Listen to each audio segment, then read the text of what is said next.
Mr. Toure, Mr. Maras, Mr. Wari, Mr. Gambardella, ladies and gentlemen, it's a pleasure to join you in Rome and an honor to speak at this distinguished meeting. Thank you very much for the invitation. First of all, as you mentioned, I would like to repeat it again that Turkey was one of the 89 signatories of the new ITRs. Yesterday, and on the day before yesterday, I joined another international meeting in Istanbul.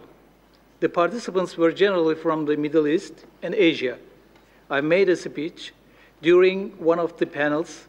Turkey is the most east of the West and most west of the East simultaneously.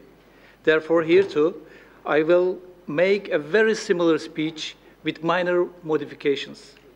Internet and its governance is moving increasingly into the public eye. This is a part due to the fact that the Internet has become such a source of power globally. It stays perceived as in their existential interest to shape the form of its development and governance. The various global actors have different goals and different strategies to achieve them. Today, Internet seems to be at the top of everybody's agenda.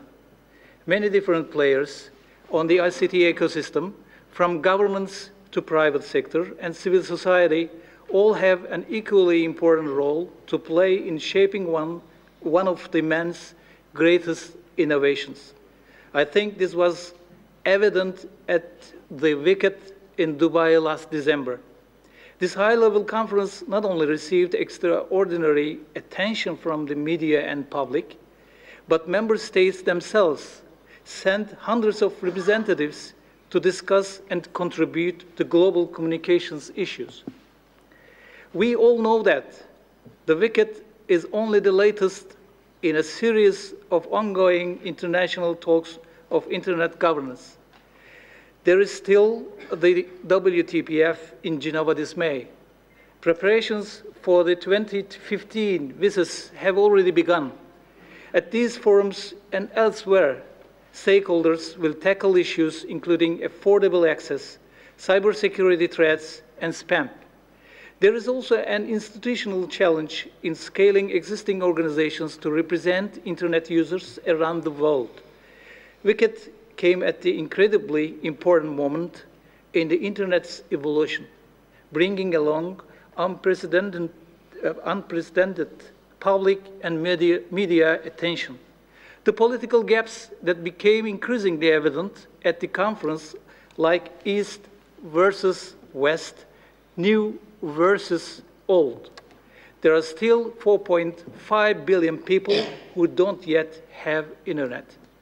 As access becomes universal, the Internet will be transformed in ways that are hard to imagine, but that will keep on making it richer. In fact, although largely portrayed as battle over Internet, WICET aimed to resolve some of the most pressing issues troubling the communication field for a quarter of a century. In general terms, the new ITRs are better than the 1988 version. Although the improvements are purely declarable, they recognize some important issues.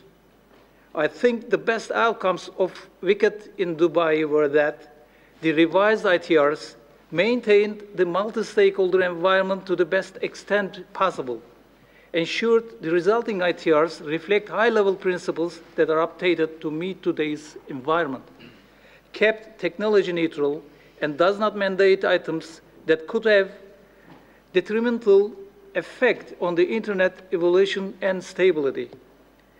This massive victory is now being construed as a failure by non-signatory countries. I have difficulty to understand it. Actually, the main issue we have to deal with is policy generation for Internet governance instead of focusing on generating new revenue from the Internet. I would like to focus on policy generation rather than the revenues generation by looking at the what we mean by Internet governance, why do we need it, how should we govern it, Who should be in charge and where should these issues be handled? There are 5 major questions. The what? What is really meant by internet governance and what is the goal? The why, intentions and objectives of internet governance policies. The how, analysis of the multi-stakeholder governance model. The who should be in charge? The where, in what setting in the internet governance policies be discussed, adopted and implemented. Internet and governance. These 2 terms were first used by the researchers in the mid-90s at Harvard University. The WSIS roughly defines internet governance as the development and application application of shared principles that shape the internet. This is a rather broad definition which has not satisfied the global ICT community. The internet governance regime is complex. It involves many issues, actors, mechanisms, procedures, and instruments. It is multidisciplinary nature and encompasses a variety of aspects, including socioeconomics, development, law, and politics. Let me clarify that internet governance is not a sole governmental exercise. It is a procedure for administration involving principles, policies, rules, and processes that are shaped by social norms, markets, infrastructure, architecture, and technology. There are a series of disparate issues at stake here: ITU and internet governance, multi-stakeholderism, new generic TLDs, privacy concerns, for instance, tracking, surveillance, cybersecurity, human rights, freedom of expression, censorship, cybercrime, cyber wars, new technologies. When looking at these issues, I believe we need to define borders between internet governance and ICT governance. Whether directly or indirectly, internet governance decisions affect all of us. With the globalization and commercialization of the internet, there is a greater need for change, for accountability, for more formalized management structure to deal not only with the dissatisfaction from a lack of competition, but also in resolving trademark and domain name conflicts. To date, the internet has been a shared economy, thriving on the multi-stakeholder governance model.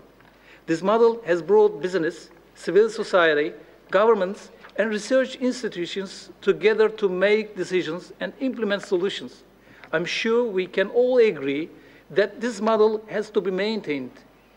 There are several layers for which principles of internet governance must account for, and they include the followings: property, domain names, digital copyright, security, privacy, cybercrime, e-signature, network security, jurisdiction, domain names, cultural diversity, dispute resolution, free speech, public morals, infrastructure, for instance, digital divide, IP-based networking, domain names, broadband, wireless, ubiquitous computing, monetary authority, taxation, money laundering, e-banking, e-finance, relations between person and state, for instance, privacy,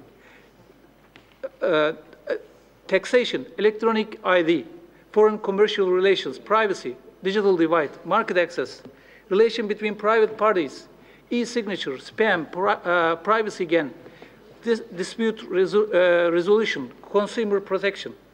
When we look at in the who question, we need to consider the roles of public and private sectors. Who makes the decision and who is in charge of the management processes?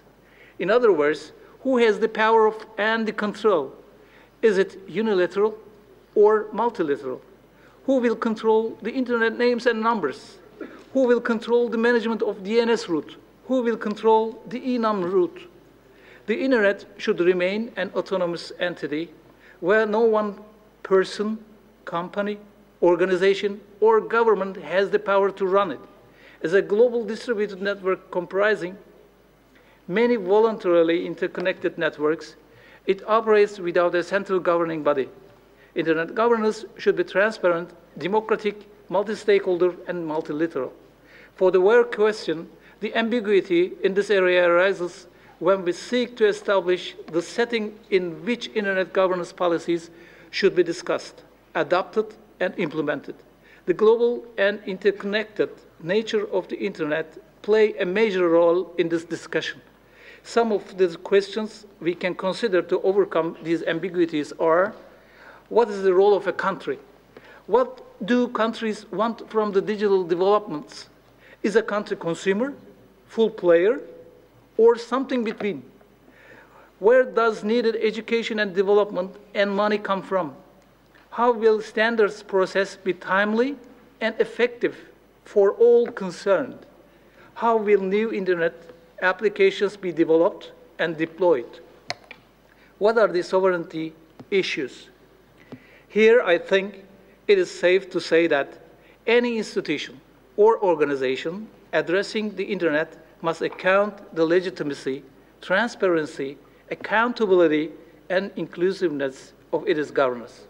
When we have so many new internet issues at hand, I think we should concentrate on the objective to have the power to preserve, protect, and improve the internet as a robust structure, an elite regime in power, an ideological system, an economic system having a new internet business model, a way of life.